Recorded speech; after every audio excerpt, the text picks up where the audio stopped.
Sebuah truk tangki air menabrak rombongan karnaval di Pacet, Mojokerto, Jawa Timur pada Kamis 24 Agustus sore. Kecelakaan ini mengakibatkan 3 warga meninggal dan 19 orang terluka.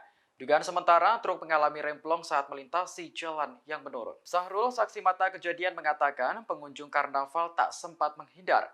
Akibatnya, ada korban yang sampai masuk ke kolong truk.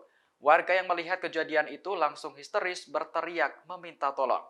Hingga saat ini Polres Mojokerto masih belum memberikan keterangan terkait kecelakaan ini. Pasalnya, olah TKP di lokasi kejadian masih berlangsung. Namun dari informasi yang dihimpun, truk awalnya melaju dari arah Pacet menuju Desa Sajen. Setibanya di lokasi, truk tiba-tiba menabrak kerumunan pengunjung karnaval dan sejumlah kendaraan. Dugaan sementara, truk mengalami remblong saat melintasi turunan. Saat ini para korban sudah dibawa ke Puskesmas Pacet dan Rumah Sakit Sumber Gelagah.